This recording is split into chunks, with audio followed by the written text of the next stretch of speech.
Hello students, Saraswati Shishukunj વગવાલાનો એક નવો અભિગમ વિડીયો દ્વારા શિક્ષણ, જેના અંતર્ગત આજની આ વિડીયો લેશનમાં આપ સૌનું સ્વાગત છે. વિદ્યાર્થી મિત્રો, આજે આપણે ધોરણ 10 વિષય ગણિત પ્રકરણ નંબર 1 વાસ્તવિક સંખ્યાઓનો અભ્યાસ કરીશું. બોર્ડની પરીક્ષામાં આ પ્રકરણનો ગુણભાર 4 માર્ક્સનો છે, જેમાં 1 માર્ક્સના 2 વૈકલ્પિક પ્રશ્નો અને 2 માર્ક્સનો એક પ્રશ્ન પૂછાઈ શકે છે. વિદ્યાર્થી મિત્રો, વાસ્તવિક સંખ્યાઓનો અભ્યાસ તમે અગાઉના ધોરણોમાં પણ કરી ચૂક્યા છો.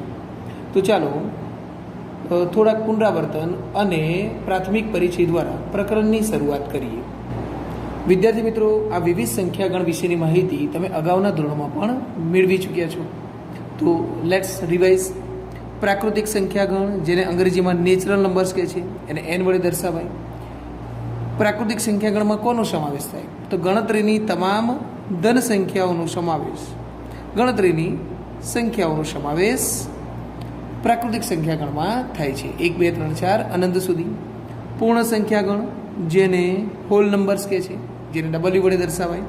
તો શૂન્ય અને પ્રાકૃતિક સંખ્યાઓનો સમાવેશ પૂર્ણ સંખ્યાગણમાં થાય છે. ત્યારબાદ પૂર્ણાંક સંખ્યાગણ, તો આપણે કહી શકીએ શૂન્યથી આ તરફ ધન સંખ્યાઓ અને ઋણ સંખ્યાઓ. શૂન્ય, ધન અને ઋણ સંખ્યાઓ મળીને પૂર્ણાંક સંખ્યાગણ, જેને ઝેડ વડે દર્શાવાય છે, પૂર્ણાંક સંખ્યાગણ બને છે. ચલો વિદ્યાર્થીઓ, હવે જોઈએ સમય સંખ્યાઓ. તો સમય સંખ્યાઓમાં કોનો સમાવેશ થાય છે? તો તમામ પૂર્ણાંક સંખ્યાઓ, જે ઉપર આપણે લખેલી છે બધી, પ્રાકૃતિક પણ આવી જાય, પૂર્ણ પણ આવી જાય અને પૂર્ણાંક પણ આવી જાય. તમામ પૂર્ણાંક સંખ્યાઓ અને એ સિવાય જે બાકી રહ્યા તે સાદા પૂર્ણાંક અને દશાંશ અપૂર્ણાંક, પૂર્ણાંક સંખ્યાઓ અને અપૂર્ણાંક સંખ્યાઓ નો સમાવેશ સમય સંખ્યાઓમાં થાય છે.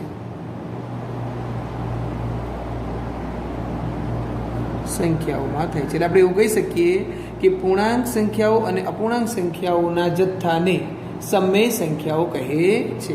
આપણે એને આ પ્રમાણે બીજી રીતે પણ વ્યાખ્યાયિત કરી શકાય કે P/Q સ્વરૂપમાં દર્શાવાતી સંખ્યાને સમય સંખ્યા કહે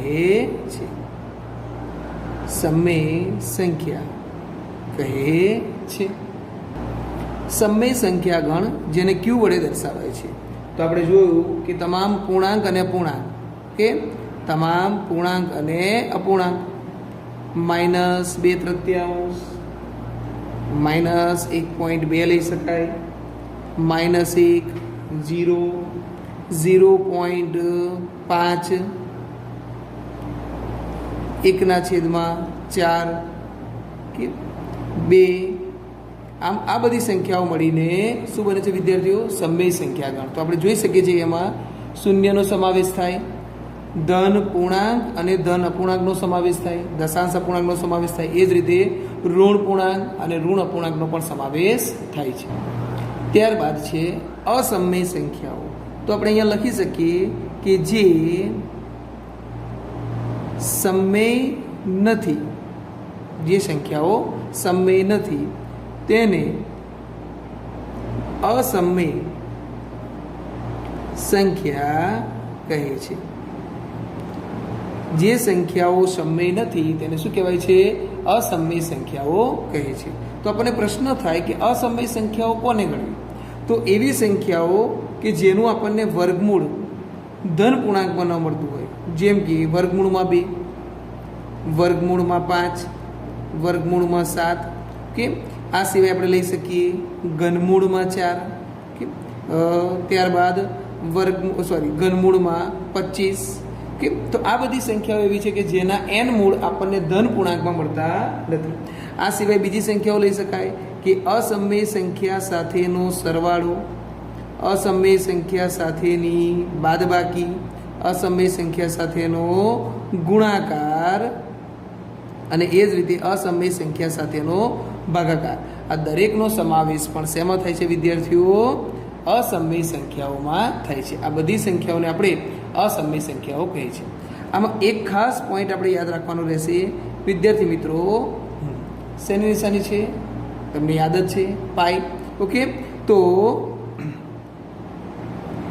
પાઈનો સમાવેશ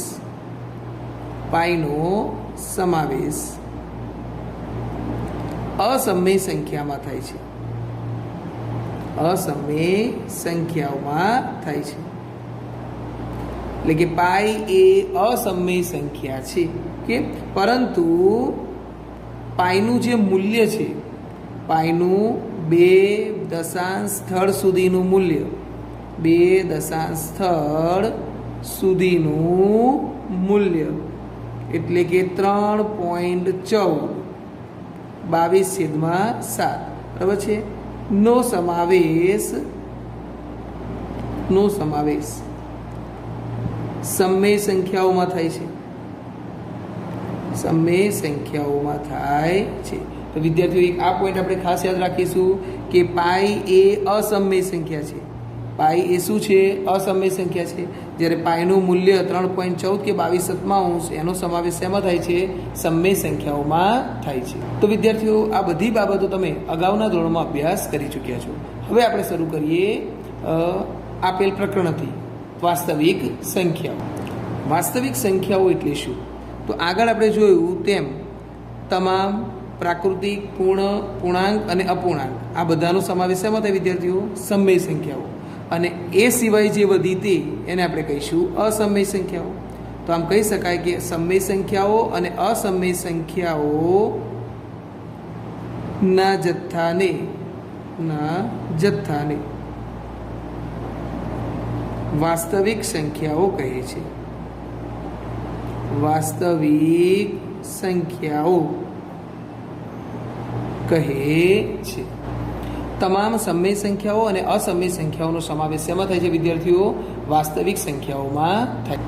તો આપણે કહી શકીએ કે વાસ્તવિક સંખ્યાઓમાં તમામ પ્રાકૃતિક, પૂર્ણ, પૂર્ણાંક, સમય અને અસમય આ તમામ સંખ્યાઓનો સમાવેશ થાય છે. એટલે કે વાસ્તવિક સંખ્યાગણ એ સૌથી મોટો, બરાબર છે, સાર્વત્રિક સંખ્યાગણ છે એમ કહી શકાય. વાસ્તવિક સંખ્યાગણને આર વડે દર્શાવાય છે કે જેની અંદર ઋણ પૂર્ણાંક, ઋણ અપૂર્ણાંક, સમય, અસમય, એ જ રીતે ધન, દશાંશ અપૂર્ણાંક, ધન પૂર્ણાંક વગેરેનો સમાવેશ કરવામાં આવે છે. ચાલો વિદ્યાર્થીઓ, હવે આપણે વાસ્તવિક સંખ્યાઓનો અભ્યાસ, વાસ્તવિક સંખ્યાઓની માહિતી મેળવ્યા પછી હવે એક નવો પોઈન્ટ શરૂ કરીએ. ભાગાકારની પ્રચલિત પદ્ધતિ, ભાગ પ્રવિધિ. વિદ્યાર્થીઓ, આપણને સૌને ખ્યાલ છે કે આપણે જ્યારે પણ ભાગાકાર કરીએ એટલે ભાગાકારની ક્રિયા દ્વારા આપણને 2 સંખ્યાઓ મળે છે, જેમાં એકને આપણે કહીએ છીએ ભાગફળ અને જે વધે છે એને શું કહીએ છીએ વિદ્યાર્થીઓ? શેષ. તો વિદ્યાર્થીઓ, અંકગણિતમાં સામાન્યતઃ ભાગાકારની પ્રક્રિયાથી આપણને અનન્ય પૂર્ણાંકો મળે છે. 2 જવાબ મળે છે, જેમને આપણે શું કહીએ છીએ? ભાગફળ અને શેષ કહે છે. આમ આપણે કહી શકીએ કે ભાગ પ્રવિધિએ, ભાગાકારની ક્રિયાએ ભાગફળ અને શેષ મેળવવા માટેની પદ્ધતિ છે. ચલો વિદ્યાર્થીઓ, ઉદાહરણ દ્વારા સમજીએ અને એકદમ સરળ ઉદાહરણ લઈએ.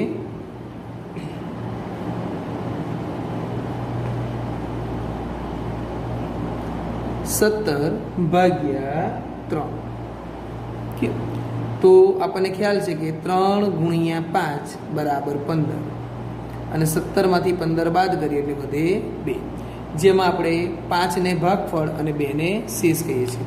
તો વિદ્યાર્થીઓ, આને આપણે લખી કઈ રીતે શકાય એ પણ તમને યાદ હશે કે 17નો ભાગાકાર આપણે કરીએ છીએ ઇઝ ઇક્વલ ટુ કેટલા વડે? 3 વડે ભાગ્યા ભાગફળ કેટલું મળે છે? 5 અને એમાં શેષ ઉમેરો 3 × 5 + 2. ઓકે, આ પદ્ધતિ તમે અગાઉ શીખી ગયા છો અને પ્રકરણ નંબર 2 બહુપદીમાં પણ આપણે આની ચર્ચા કરી હતી. વિદ્યાર્થીઓ, તમને યાદ હશે કે જેનો આપણે ભાગાકાર કરીએ છીએ, જે સંખ્યાનો આપણે ભાગાકાર કરીએ છીએ એને શું કહીએ છીએ? ભાજ્ય. જેટલા વડે ભાગાકાર થાય છે એને કહેવાય ભાજક, જે જવાબ મળે છે એને કહીએ ભાગફળ, અને અંતે જે વધે છે એને કહીએ છીએ શેષ. તો આને આપણે શબ્દો પરથી આ પ્રમાણે શું લખી શકાય? તો ભાજ્ય બરાબર ભાજક ગુણ્યા ભાગફળ વત્તા શેષ તરીકે દર્શાવી શકાય. વિદ્યાર્થીઓ, એક આ બાબત ખાસ યાદ રાખજો કે શેષનું મૂલ્ય હંમેશા ભાજક કરતાં ઓછું હોય, ભાજક કરતાં ઓછું હોય છે. શેષની કિંમત હંમેશા ભાજક કરતાં ઓછી મળે. આપણે લખી શકાય કે શેષનું મૂલ્ય હંમેશા ભાજક કરતાં નાનું હોય છે. એટલે કે જો આપણે 3 વડે ભાગતા હોય તો આપણને શેષ તરીકે 2 મળી શકે, 1 મળી શકે અને 0 મળી શકે. બરાબર છે? 2, 1 અથવા 0. પરંતુ ક્યારે આપણો જવાબ 3 કે 3થી વધુ શેષમાં મળે નહીં. ચલો વિદ્યાર્થીઓ, માની લો કે આપણે એનો ભાગાકાર કરીએ છીએ કેટલા વડે? બી વડે. બરાબર છે? એનો ભાગાકાર બી વડે કરતાં આપણને ભાગફળ ક્યુ મળે છે અને શેષ તરીકે આર વધે છે. ઓકે, તો આપેલ ધન પૂર્ણાંકો એ અને બી માટે સરસ શું છે? B is not equal to 0. બીનું મૂલ્ય 0 ના હોવું જોઈએ.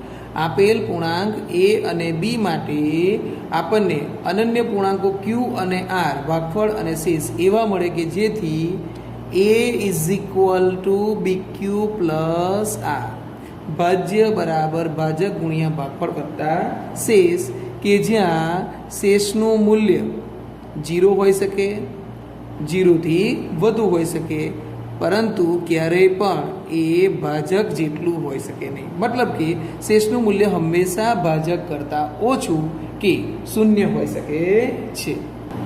તો A is equal to B Q plus R સ્વરૂપમાં દર્શાવી શકાય છે, જેને યુક્લિડનું ભાગાકારનું પૂર્વ પ્રમેય કહે છે. A is equal to B Q plus R સ્વરૂપમાં દર્શાવી શકાય કે જેને યુક્લિડનું ભાગાકારનું પૂર્વ પ્રમેય કહે છે. હવે આને અનુલક્ષીને આપણે કેટલીક બાબતોને ધ્યાન પર રાખીએ. તો કઈ બાબતો ધ્યાન પર લેવાની છે? નંબર 1 કે ભાગાકારની પ્રક્રિયા મોટે ભાગે પ્રાકૃતિક સંખ્યાઓ માટે વપરાય છે. બીજો નંબર, અનઋણ. અનઋણનો મતલબ શું થાય? ઋણ નહીં. એનો અર્થ એવો થયો કે અનઋણ એટલે કે 0 અથવા ધન. હંમેશા ભાજ્યનું મૂલ્ય એટલે કે જેનો ભાગાકાર કરીએ છીએ તેનું મૂલ્ય હંમેશા ભાજક જેટલું અથવા તો ભાજકથી મોટું હોય છે, અને શેષ હંમેશા ભાજક કરતાં નાની હોય છે.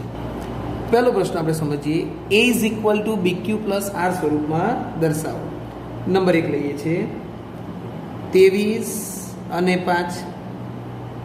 ઓકે, એનો મતલબ કે મોટી સંખ્યાનો ભાગાકાર નાની સંખ્યા વડે કરીએ. ઓકે, તો 5 ગુણ્યા 4, 5 ચોક 20. શું વધે છે વિદ્યાર્થીઓ? 3. હવે આપણે આને A is equal to B Q plus R સ્વરૂપમાં લખવાનું છે. તો વિદ્યાર્થીઓ શું લખી શકાય? કોનો ભાગાકાર કર્યો? 23નો. ઇઝ ઇક્વલ ટુ કેટલા વડે? 5 વડે. ભાગફળ શું મળે છે? 4. અને શેષ શું આવે છે? 3. આમ 23 બરાબર 5 ચોક 20, 20 વત્તા 3 બરાબર 23. અન્ય એક ઉદાહરણ જોઈએ. 115, 25. તો અહીંયા 115 એ મોટી સંખ્યા છે, એટલે મોટી સંખ્યાનો ભાગાકાર આપણે નાની સંખ્યા વડે કરીએ છીએ. બરાબર? 25 ગુણ્યા 4 100, 25 ગુણ્યા 5 125 વધી જાય છે, એટલે 25 ચોક 100 શું વધે છે વિદ્યાર્થીઓ? 15. શું લખી શકાશે એને? 115નો ભાગાકાર કર્યો ઇઝ ઇક્વલ ટુ 25 ગુણ્યા ભાગફળ 4 વત્તા શેષ 15. યાદ રાખજો વિદ્યાર્થીઓ, શેષનું મૂલ્ય હંમેશા ભાજક કરતાં ઓછું આવવું જોઈએ. તો વિદ્યાર્થીઓ, આપણે જોયું કે A is equal to B Q plus R, ભાજ્ય બરાબર ભાજક ગુણ્યા ભાગફળ વત્તા શેષ. આ સ્વરૂપને યુક્લિડનું ભાગાકારનું પૂર્વ પ્રમેય કહે છે. એ જ પ્રમાણે આપણે યુક્લિડની ભાગવિધિ મુજબ કે સંખ્યાઓના ગુસાઅ ગુરુત્તમ સામાન્ય અવયવ મેળવી શકીએ. તો વિદ્યાર્થીઓ, આ પ્રશ્નો તમારે મહદઅંશે પરીક્ષામાં 2 માર્ક્સ માટે પૂછાતા હોય છે. પહેલું ઉદાહરણ છે 38 અને 16. એકદમ સરળ ઉદાહરણથી આપણે શરૂઆત કરીએ. તો વિદ્યાર્થીઓ, આપણે કહી શકીએ છીએ કે અહીંયા 38 એ 16 કરતાં અધિક છે.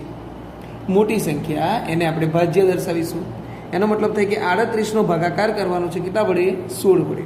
ઓકે, તો એ આપણે રફ કામમાં પણ દર્શાવી શકીએ અને તમે દાખલામાં દર્શાવશો તો પણ વાંધો નહીં.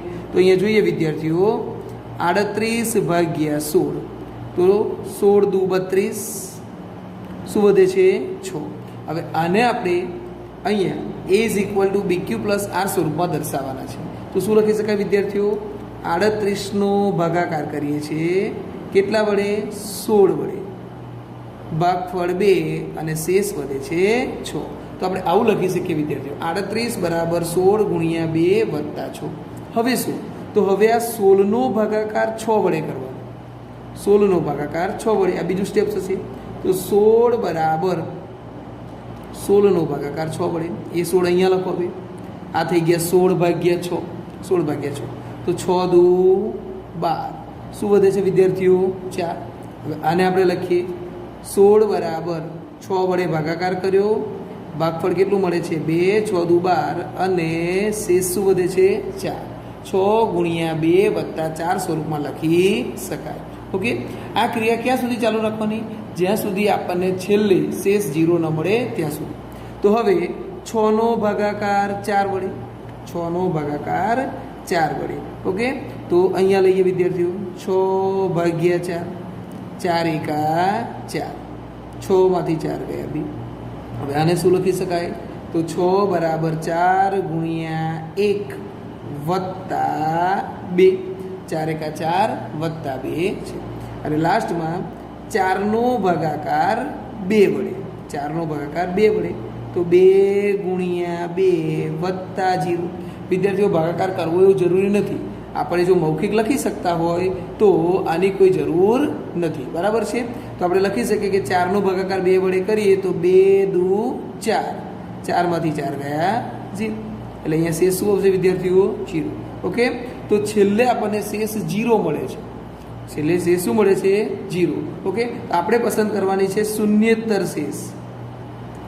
શૂન્યેતર શેષ જેની ઉપર છે તે 2. શૂન્યેતર શેષ કેટલું છે? 2 છે. બરાબર છે? એનો અર્થ એવો થયો કે આપેલ સંખ્યાઓનો ગુરુત્તમ સામાન્ય અવયવ કોનો? 38 અલ્પવિરામ 16. 38 અને 16નો ગુસાઅ કેટલો મળે છે વિદ્યાર્થીઓ? આ જે સંખ્યા હોય એને પસંદ કરવાની. તમે અહીંયાથી પણ પસંદ કરી શકો છો. પહેલી જે છે શૂન્ય સિવાયની શૂન્યેતર શેષ એ આપણો ગુસા રહેશે. એટલે ગુસા 38 16 ઇઝ ઇક્વલ ટુ 2 મળે છે. તો વિદ્યાર્થીઓ, ખરેખર દાખલા ખૂબ જ સહેલા અને ગણવા ગમે એવા છે. ઓકે, ચાલો અન્ય એક ઉદાહરણ દ્વારા સમજીએ. ચલો વિદ્યાર્થીઓ, બીજું ઉદાહરણ છે 120 અને 23નો યુક્લિડની ભાગવિધિ મુજબ ગુસા શોધો. ઓકે, તો અહીંયા આપણે કહી શકીએ છીએ કે 120 ઇઝ ગ્રેટર દેન 23. બરાબર? તો કોનો ભાગાકાર કરવાનો છે? મોટી સંખ્યાનો. ઇઝ ઇક્વલ ટુ લખો કેટલા વડે? 23 વડે. ઓકે, હવે કેટલાય ભાગ ચાલે છે એવું જાણવા માટે તમે અહીંયા રફ કામ કરી શકો છો. 120 ભાગ્યા 23. હવે વિદ્યાર્થી, આપણને 23નો ઘડીઓ મૌખિક આવડતો હોય તો ઠીક છે. જો ન આવડતો હોય તો આપણે સાઈડ ઉપર રફ કામ તરીકે 23નો ઘડીઓ લખી લેવાનો. તો આપણને ખ્યાલ આવશે કે 23ને 5 વડે ગુણતા જવાબ મળે 115. 23 પંચો 115. શું વધે છે વિદ્યાર્થીઓ? 5 વધશે. ઓકે, એ આપણે અહીંયા લખવાનું છે. 120નો ભાગાકાર 23 વડે, ભાગફળ શું આવે છે? 23 પંચો 115 અને શેષ 5. બરાબર છે? ચાલો નેક્સ્ટ સ્ટેપ, 23નો ભાગાકાર 5 વડે. 23નો ભાગાકાર 5 વડે. તો તમે આવી રીતે સાઈડ પર પણ અલગથી લખી શકો છો વિદ્યાર્થીઓ. 23નો ભાગાકાર 5 વડે, 5 ચોક 20, શું વધે છે? 3. શું લખી શકાય વિદ્યાર્થીઓ? 23 બરાબર 5 ગુણ્યા ભાગફળ વત્તા શેષ. 5 ચોક 20 ને 3 23. હવે 5નો ભાગાકાર 3 વડે, 5 બરાબર કેટલા વડે ભાગવાના છે? 3 વડે. ઓકે, તો 3 ભાગાકાર કરવાની જરૂર નથી, મૌખિક લખી શકાય. 3 એકા 3 વત્તા 2. 3 એકા 3 વત્તા 2 શું લખી શકાય? 5. 3 એકા 3, 3 ને 2 5. હવે વિદ્યાર્થીઓ 3 નો ભાગાકાર 2 વડે. 3 નો ભાગાકાર 2 વડે. 2 ગુણ્યા 1, 2 એકા 2 વત્તા 1 3. 2 એકા 2 વત્તા 1 3. ઓકે, હવે લખીએ 2 નો ભાગાકાર 1 વડે. 2 નો ભાગાકાર 1 વડે. 1 ગુણ્યા 2 વત્તા, હવે શું વધશે વિદ્યાર્થીઓ? કંઈ નહીં વધે, 2 એકા 2 થઈ ગયા એટલે આવે 0. ઓકે, તો આ સ્ટેપ કેટલા સુધી ચલાવવાના? જ્યાં સુધી આપણને શેષ 0 ન મળે ત્યાં સુધી. તો અહીંયા આપણે વિદ્યાર્થીઓ લખીએ શૂન્યેતર શેષ. શૂન્યેતર શેષ શું છે? શૂન્ય સિવાયની શેષ 1. એનો અર્થ એવો થયો કે ગુરુત્તમ સામાન્ય અવયવ 120 23 ઇઝ ઇક્વલ ટુ 1. આપણે શૂન્ય સિવાયની શેષ, શૂન્ય ઉપરની શેષ પસંદ કરવાની છે. ઓકે, પછીનું ઉદાહરણ છે વિદ્યાર્થીઓ 765 અને 65. ઓકે, ચાલો, મોટી સંખ્યા કઈ છે? 765 ઇઝ ગ્રેટર દેન 65. ઓકે, એનો અર્થ એવો કે 765 નો ભાગાકાર કરો. કેટલા વડે? 65 વડે. કેટલાય ભાગ ચાલશે અને કેટલા વધશે એવું આપણને ખબર નથી. તો ચાલો વિદ્યાર્થીઓ આપણે ભાગાકાર અહીંયા કરી જોઈએ રફ કામમાં. બરાબર છે, તો 765 ભાગ્યા 65. 2 અંકની સંખ્યા છે એટલે પહેલાં 2 અંક જોઈએ. 76 ભાગ ચાલશે. 65 એકા 65. 6 માંથી 5 ગયા 1, 7 માંથી 6 ગયા 1. જો વિદ્યાર્થીઓ અહીંયા શેષ આવી ન જતી હો, હજુ ભાગાકાર બાકી છે એટલે 5 ઉપરથી ઉતાર્યા છે. કેમ? તો ફરીથી 65 એકા 65. 65 દુ 130 વધી જાય છે એટલે ભાગ ચાલશે 65 ગુણ્યા 1 65. 115 માંથી 65 ગયા એટલે જવાબ આવે 5 માંથી 5 ગયા 0, 11 માંથી 6 આવ્યા 6 માઇનસ થયા 5. ઓકે, આપણને આ જવાબ મળે વિદ્યાર્થીઓ. તો શું લખી શકીએ? આ 50 શેષ મળી. 765 બરાબર 65 ગુણ્યા 11 વડે ભાગ ચાલે છે અને શેષ શું આવે છે? 50. ઓકે, ચાલો વિદ્યાર્થીઓ કહી શકો હવે કેનો ભાગાકાર કરવાનો છે? 65 નો. કેટલા વડે? 50 વડે. તો લખીએ અહીંયા 65 બરાબર 50 ગુણ્યા, જો ભાગાકાર તમે અલગથી દર્શાવી શકો છો અને અહીંયા દર્શાવી દઈશું તો પણ વાંધો નહીં. બરાબર છે, ચાલો અહીંયા આપણે ભાગાકાર કરી લઈએ. 65 ભાગ્યા 50. તો 50 એકા 50. શું શેષ વધે છે વિદ્યાર્થીઓ? 15.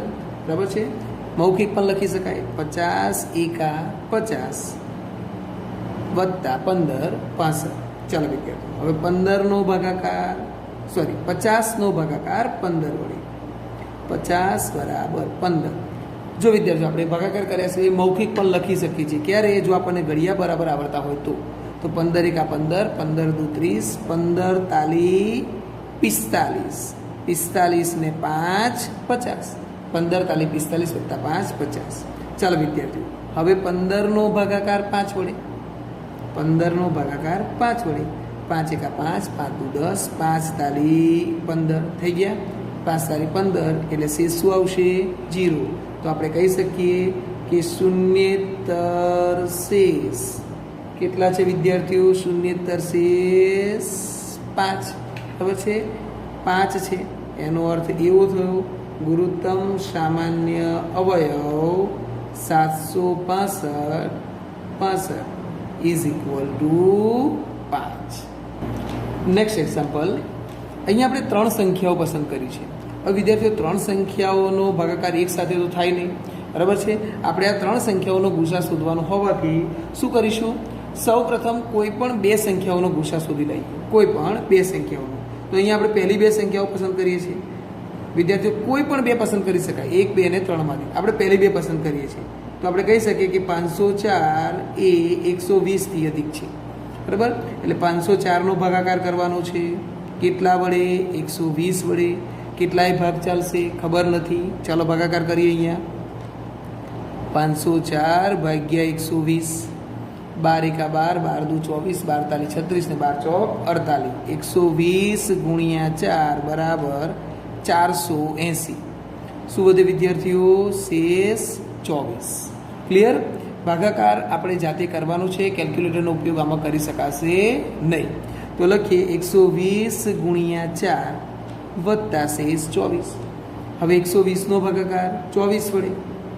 120 બરાબર 24 ગુણ્યા, ચાલો અહીંયા લખી દઈએ 120 ભાગ્યા 24.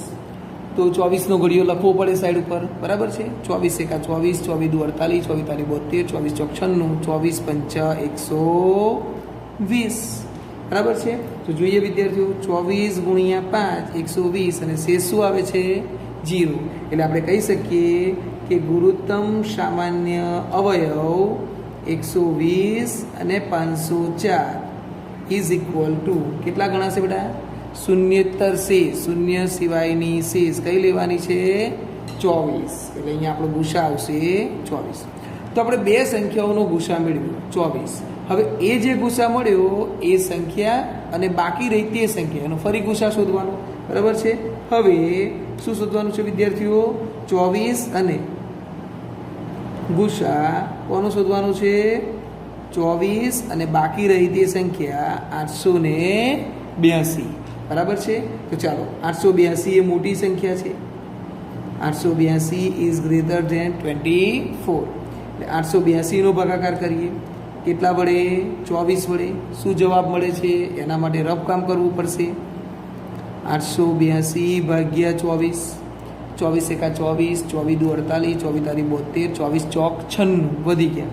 એ 24 તારી 72. 8માંથી 2 ગયા 6, 1. હજુ ભાગાકાર બાકી છે. 16 શેષ મળી નથી, ભાગાકાર બાકી છે. ઉપરથી ઉતાર્યા 2, 162. હવે કેટલાય ભાગ ચાલશે વિદ્યાર્થીઓ? તો જો આપણે ઘડીઓ લખીએ તો આપણને ખબર પડે કે 6 ભાગ ચાલશે. 24 છંગ 144. ઓકે. અને વધે કેટલા વિદ્યાર્થીઓ? 162માંથી 44 બાદ કરે એટલે 18 વધે. તો 24 ગુણ્યા 36 વત્તા 18. ચાલો હજુ આગળ ગણતરી કરવાની છે. ક્યાં સુધી? શેષ છેલ્લી 0 ન થાય ત્યાં સુધી. તો 24નો ભાગાકાર 18 વડે મૌખિક કરી શકાશે વિદ્યાર્થીઓ. 18 એકા 18, 18 દુ 36 વધી ગયા. એટલે 18 એકા 18 વત્તા કેટલા ઉમેરવાથી 24 થશે? 18 એકા 18 વત્તા 6 ઉમેરવાથી 24 થાય. હવે 18નો ભાગાકાર 6 વડે. 18 બરાબર 6 ગુણ્યા 18નો ભાગાકાર 6 વડે. 18 બરાબર 6 ગુણ્યા 6 એકા 6, 6 દુ 12, 6 તારી 18. શું શેષ આવશે? 0. તો અહીંયા આપણને ગુસા કેટલો મળ્યો? 6. આ જે ગુસા છે એ દરેક સંખ્યાઓ માટે કહી શકાય. એટલે છેલ્લું સ્ટેપ લખાશે વિદ્યાર્થીઓ કે ગુરુત્તમ સામાન્ય અવયવ 120, 504 અને 882 ઇઝ ઇક્વલ ટુ શૂન્યેતર શેષ. અહીંયાથી પણ પસંદ થાય, અહીંયાથી પણ થાય. એટલે જવાબ લખાશે 6. ક્લિયર? ચાલો આવા વધુ ઉદાહરણો તમને અભ્યાસ માટે હોમવર્કમાં આપવામાં આવશે. વિડીયોનો ધ્યાનપૂર્વક અભ્યાસ કરી બરાબર છે હોમવર્કને પૂર્ણ રીતે બરાબર છે અને પ્રામાણિક રીતે લખવાનો પ્રયત્ન કરીએ.